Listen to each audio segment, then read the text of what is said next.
Accuracy and precision, तो दो terms हैं, दोनों को समझना है। फर्स्ट ऑफ ऑल एक्यूरेसी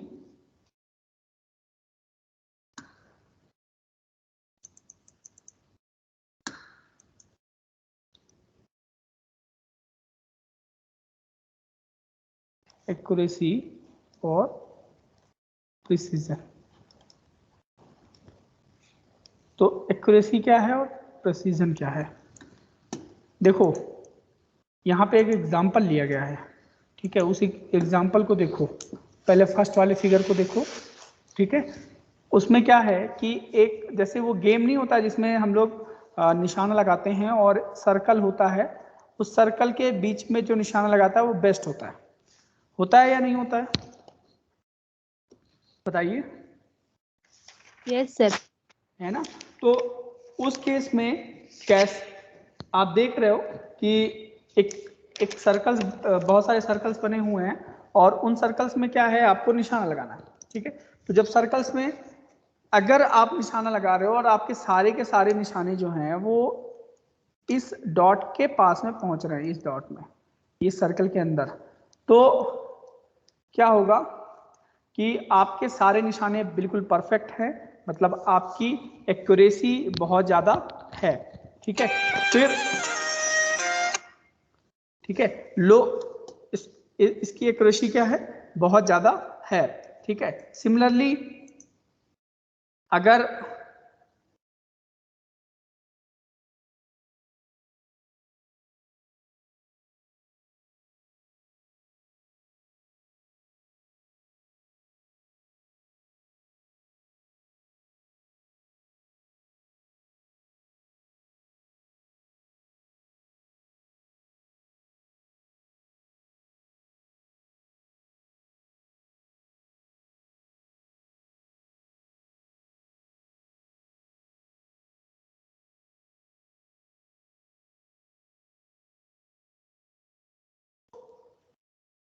आप देख सकते हो कि ये जो पहला है इसमें क्या है कि आपकी एक्यूरेसी भी ठीक है और प्रिसीजन भी ठीक है। प्रिसीजन और एक्यूरेसी दो टर्म्स हैं, ठीक है। तो पहले एक्यूरेसी का मतलब है कि कोई वैल्यू जो है कि मेजरमेंट जो है वो ट्रू वैल्यू के कितने पास में है, ठीक है। तो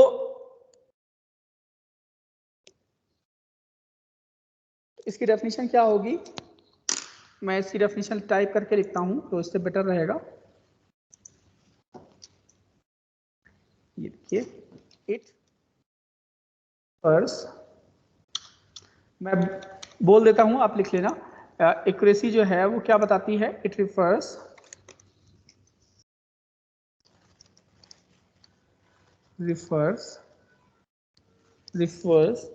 the closeness of measured value to its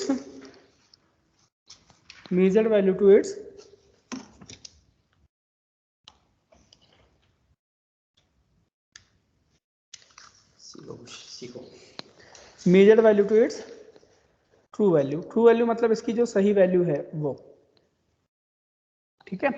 अब देखो इसकी ट्रू वैल्यू क्या होनी चाहिए, अगर आप ध्यान से देखो तो सारे के सारे जो सर्कल हैं, जो सारे के सारे हमारे निशाने हैं वो इस सर्कल के अंदर आने चाहिए, ठीक है। तो अगर इसके अंदर आ रहे हैं तो आपकी एक्यूरेसी ज्यादा सही है और नहीं आ रहे हैं तो एक्यूरेसी सही नहीं है, ठीक है। तो सेम चीज है। अब प्रिसीजन क्या होता है, प्रिसीजन का मतलब है कि मान लो आप बार बार निशाना लगा रहे हो और आप एक ही जगह पे निशाना लगा रहे हो, ठीक है।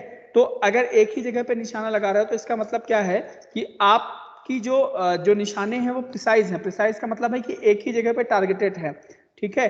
तो इसका मतलब क्या है कि ये क्लोजनेस जो है इट रिफर्स, ये किसको रिफर करेगा, इट रिफर्स द क्लोजनेस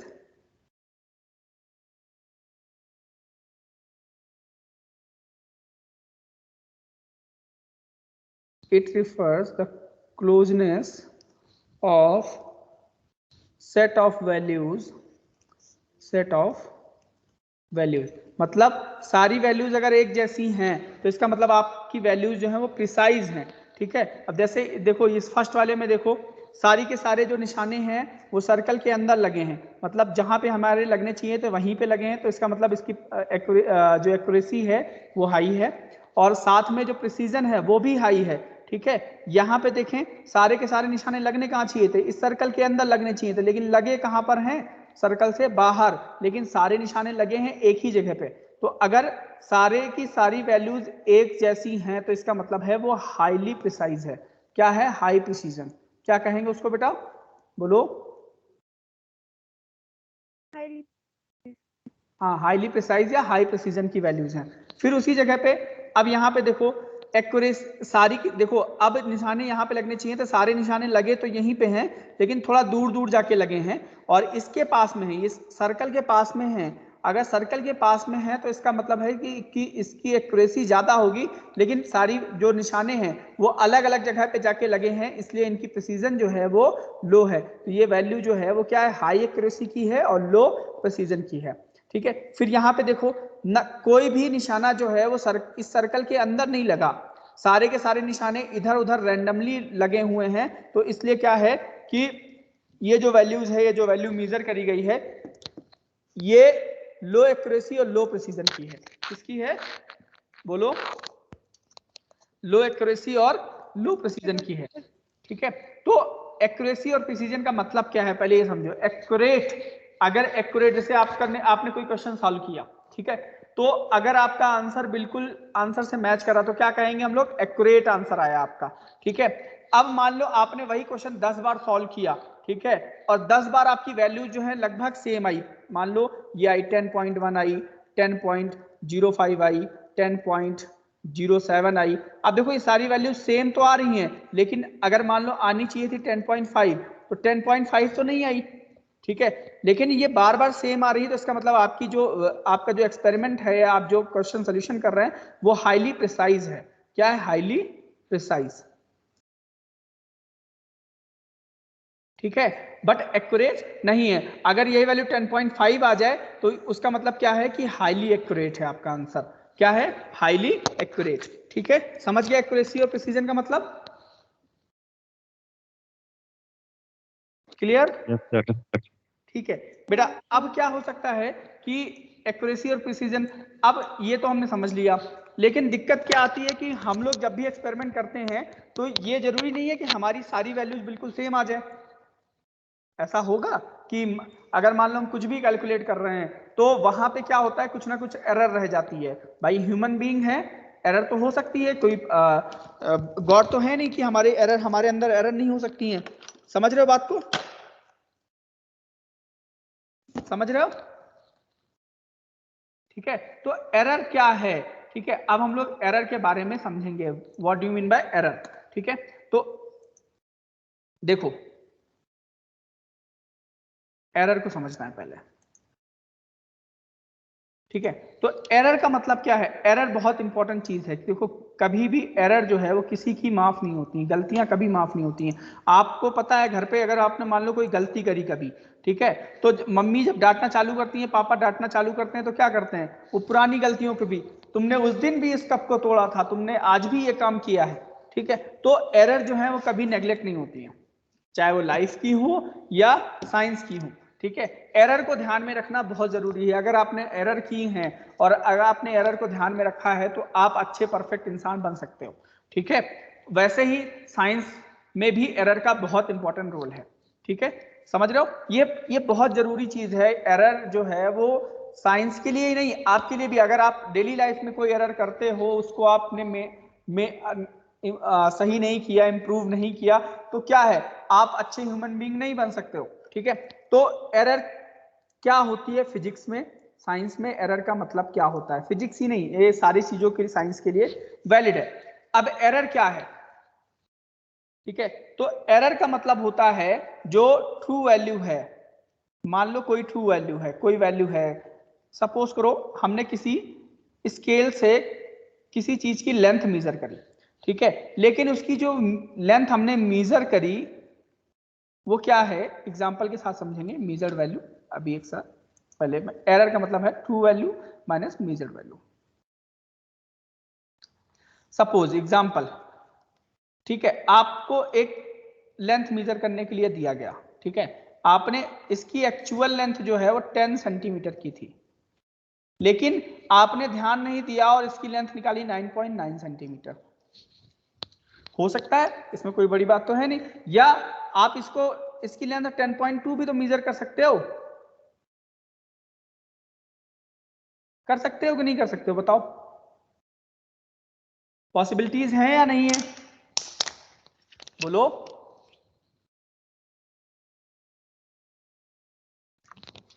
बोलिए बेटा, हुआ कि नहीं हुआ, पॉसिबिलिटीज हैं या नहीं है। बेटा आप लोग रिप्लाई नहीं करोगे तो मजा नहीं आएगी पढ़ाई में।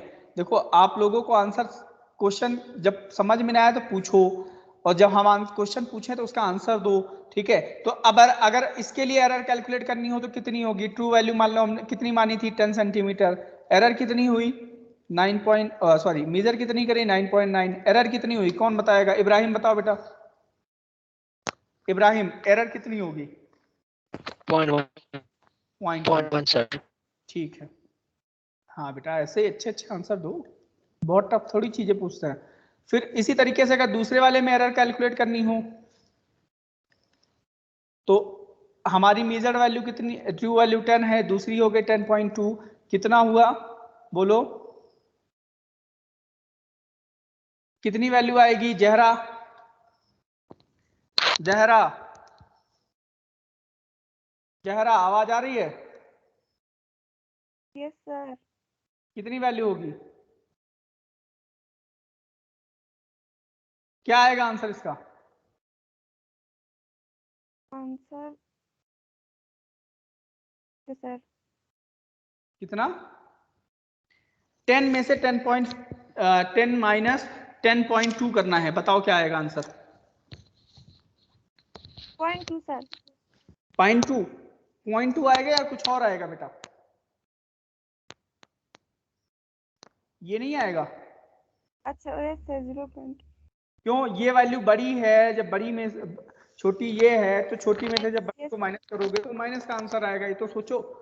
माइनस आने का मतलब क्या है कि आपने वो वैल्यू ज्यादा मेजर कर ली है, ठीक है। माइनस साइन क्या इंडिकेट कर रहा है कि आपने वो वैल्यू ज्यादा मेजर कर ली है, ठीक है। तो अब आते हैं जो एरर्स हैं वो कितने टाइप्स की होती हैं, ठीक है। बेसिकली एरर्स को हम लोग दो टाइप्स में डिवाइड करेंगे पहले, फिर उनके रैंडम एरर्स के ही पार्ट हैं, ठीक है। तो एरर का मतलब क्या होता है कि कोई भी मेजरमेंट हमने जो किया है, ठीक है, मेजरमेंट में जो अनसर्टेनिटी रह जाती है उस अनसर्टेनिटी को एरर कहते हैं। तो एरर की डेफिनेशन क्या हो जाएगी, अनसर्टेनिटी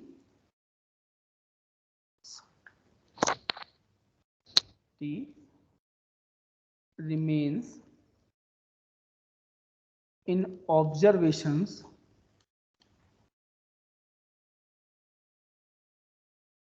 is called errors,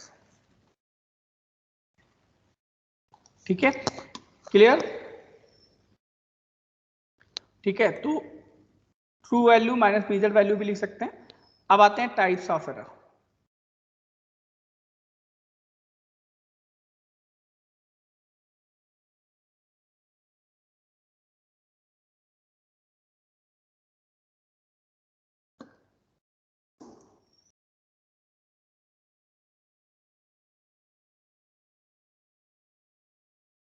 ठीक है, तो टाइप्स ऑफ एरर, एरर कितने टाइप्स की होती हैं,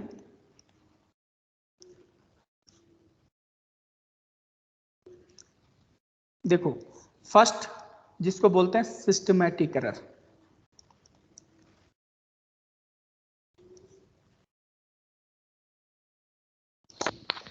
ठीक है। तो सिस्टमैटिक एरर क्या है, देखो जब भी कोई एक्सपेरिमेंट करते हैं, ठीक है, जो तो उसमें क्या होता है कि कोई ना कोई वैल्यूज जो हैं उसमें किसी ना किसी रीजन से वो हो सकता है कि एक्यूरेट ना मिले।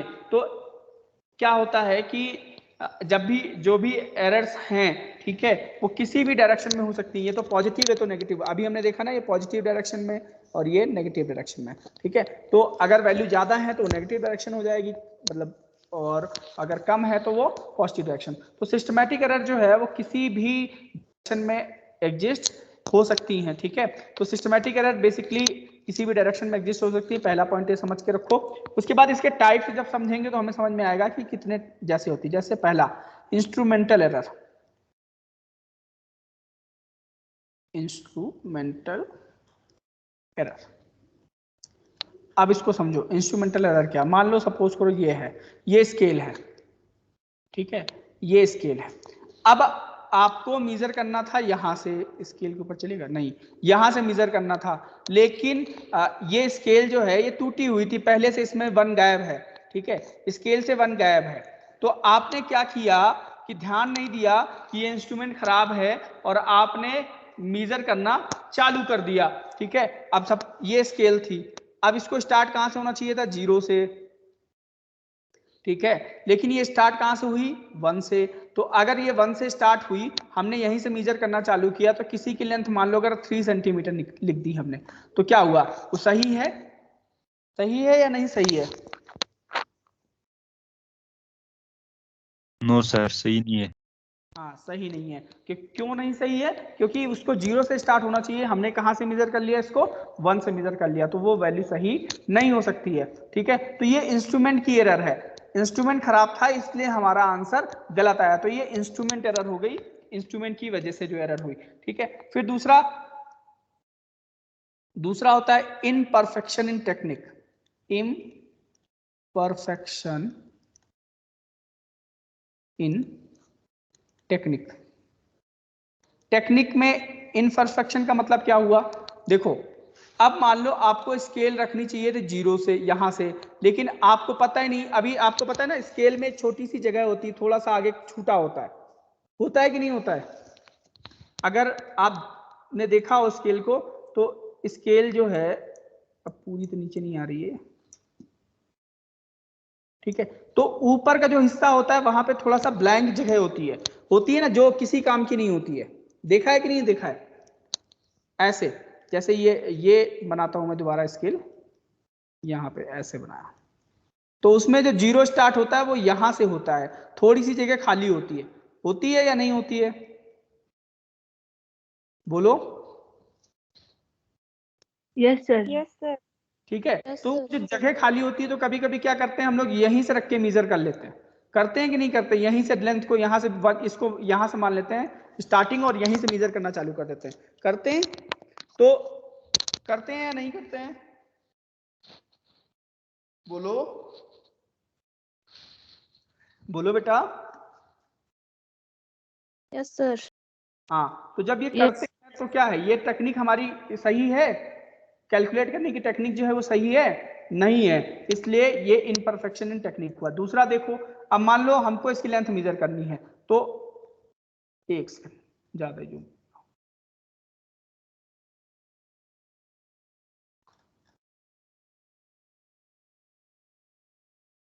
मैं एग्जांपल से, ये स्केल दिख रही है ना आपको, ये बड़ी वाली स्केल दिख रही है ना, ठीक है। अब इसकी लेंथ मेजर करनी है तो हमें क्या करना चाहिए, हमें बिल्कुल ऐसे एकदम स्ट्रेट रखना चाहिए, लेकिन कभी कभी क्या है, पता चला नींद में है, ठीक है, तो स्केल तिरछी रख के मेजर कर लिया, देखो स्केल टेढ़ी हो गई कि नहीं हो गई टेढ़ी, ठीक है। अब अगर टेढ़ी स्केल से मेजर करेंगे तो क्या एग्जैक्ट वैल्यू मिलेगी हमें? No sir. तो हमें कोई भी एग्जैक्ट वैल्यू नहीं मिलेगी, तो ये भी एक टेक्निक में इनपरफेक्शन हुआ, समझ गए? ठीक है, ठीक है, तो ये 2 एरर होगी। तीसरी जिसको कहते हैं पर्सनल एरर। अब पर्सनल एरर क्या है,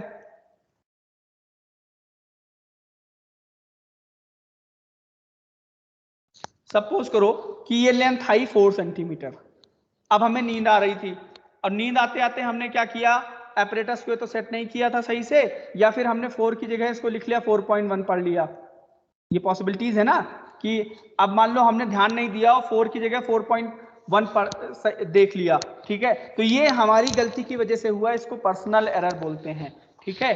क्या बोलते हैं बेटा, क्या बोलते हैं बेटा? Personal error.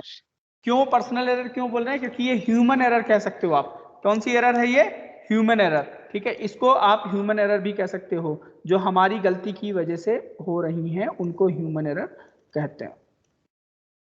ठीक है, तो ये इस तरीके की 3 तरीके की ये एरर हो गई, सिस्टमैटिक हो गई। ठीक है, ये ए बी होगा, ये बी और ये सी, ये 3 तरीके की एरर हो गई, सिस्टमैटिक एरर।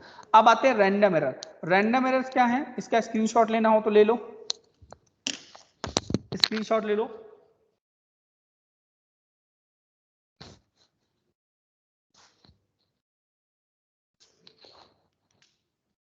स्क्रीनशॉट ले लिया?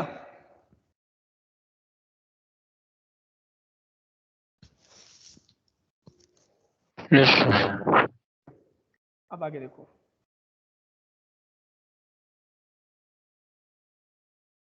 अब हम लोग बात करेंगे रैंडम एरर। रैंडम एरर क्या है, वो इरेगुलरली जो भी एक्सपेरिमेंट आप करेंगे उसमें वो आनी ही आने वाली हैं, आप उनको रोक नहीं सकते हो। ठीक है, तो इस तरीके के एरर्स को हम लोग कहते हैं रैंडम एरर। तो जो रैंडम एरर इरेगुलर, जो एरर इरेगुलर होती हैं उनको रैंडम एरर्स कहते हैं। और रैंडम एरर जो है वो हर एक्सपेरिमेंट में आपको मिलनी ही मिलने वाली हैं। ठीक है, तो बेसिकली रैंडम एरर्स जो हैं इनको मिनिमाइज नहीं किया जा सकता है। ठीक है, बहुत ज़्यादा मिनिमाइज नहीं किया जा सकता। जैसे बाकी एरर्स हैं उनको हम मिनिमाइज कर सकते हैं, टेक्निक को अपनी परफेक्ट कर सकते हैं, इंस्ट्रूमेंट सही रख सकते हैं, अपनी गलतियों को संभाल के रख सकते हैं। ठीक है, लेकिन रैंडम एरर्स को हम लोग मिनिमाइज नहीं कर सकते हैं। ठीक है, तो रैंडम एरर्स क्या होती हैं, the errors which occurs irregularly at random, ठीक है, in magnitude and direction are called random errors. ठीक है, तो जो रैंडमली आती हैं, इरेगुलरली आती हैं, उनको रैंडम एरर्स कहते हैं। ठीक है, अब रैंडम एरर्स कैसे कैलकुलेट की जाती हैं वो हमको पढ़ना है। ठीक है, तो बेसिकली आज हम थोड़ी सी चीजें बताएंगे। सपोज एग्जाम्पल की, suppose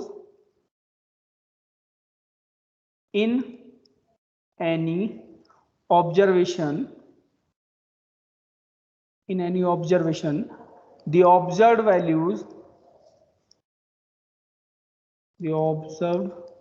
values are a1 a2 a3 dash dash an, मतलब किसी भी एक्सपेरिमेंट में ऑब्जर्व वैल्यूज ये हैं। ठीक है, ये हमने सपोज किया। तो अब इनकी मीन वैल्यूज कैसे कैलकुलेट करेंगे बेटा, मीन रैंडम एरर कैलकुलेट करने के लिए बता रहे हैं, उसमें एब्सोल्यूट एरर आएगा। इसकी मीन कैसे निकालेंगे, मीन मतलब एवरेज, कैसे निकालेंगे बेटा, इन सब का मीन कैसे निकालेंगे? कम करेंगे सर, और टोटल कितने? हाँ, सम करेंगे, a1 a2 a3 and so on an, और टोटल डिवाइडेड बाय कितना होगा बेटा, कितना होगा बोलो, टोटल डिवाइडेड बाय कितना होगा बेटा, n। ठीक है, अब इसको मीन को जो है हम लोग ए मीन लिखते हैं कहीं कहीं, या इसी को ए बार भी लिखते हैं। ठीक है, तो इसमें कंफ्यूजन नहीं होना चाहिए कि कैसे लिखा जाता है, ये पता होना चाहिए। ठीक है, क्लियर क्लियर? Yes sir. ठीक है, अब आगे देखो एब्सोल्यूट एरर क्या होती है। रैंडम एरर का ही एक पार्ट है एब्सोल्यूट एरर। तो एब्सोल्यूट एरर का मतलब होता है, मान लो इसकी जो एक्यूरेट वैल्यू है या ट्रू वैल्यू है, ठीक है, तो true value basically true value से हम लोग इसको नहीं कैलकुलेट करेंगे। ठीक है, हम इसी से कैलकुलेट करेंगे, मीन से। तो एब्सोल्यूट एरर का मतलब है, मान लो कि बहुत सारे ऑब्जर्वेशन आपने किए हैं, a1 a2 a3 an, बहुत सारे ऑब्जर्वेशन आपने करके रखे हुए हैं। ठीक है, अब क्या है कि हमें एब्सोल्यूट एरर यानी रैंडम एरर जो भी है एब्सोल्यूट एरर कैलकुलेट करनी है। तो एब्सोल्यूट एरर का मतलब है कि आपकी जो ऑब्जर्व्ड वैल्यू है, ठीक है, या मीन ऑब्जर्व्ड वैल्यू, तो mean observed value minus individual measured value, मतलब जो अकेले मेजर करी हैं वो, ठीक है, और साथ उसको माइनस करेंगे, किसमें से माइनस करेंगे, मीन ऑब्जर्व्ड वैल्यू से, मेजर्ड वैल्यू या ऑब्जर्व लिख सकते हैं, ऑब्जर्व।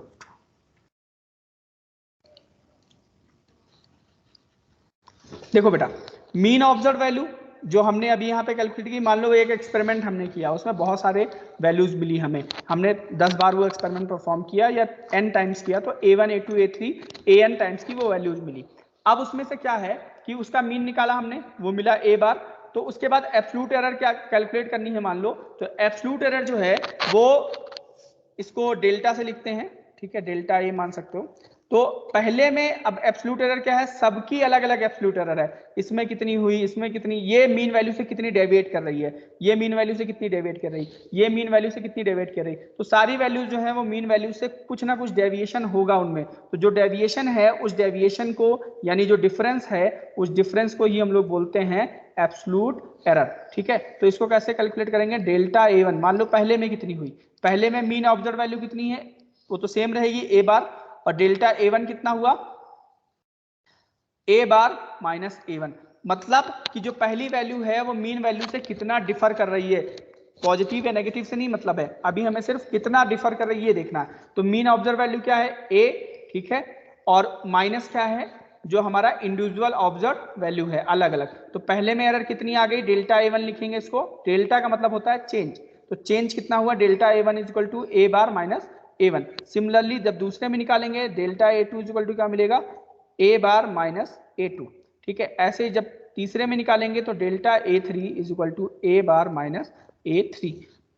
लास्ट वाला अगर ऐसे कैलकुलेट करेंगे तो delta AN is equal to a bar minus AN, ये होगा, ठीक है। तो इस तरीके से ये होती है एब्सोल्यूट एरर, ठीक है। तो फिलहाल आज हम लोग इतना ही करेंगे, फिर कल इसके आगे कंटिन्यू करेंगे, ठीक है। अब अगर किसी को कुछ पूछना है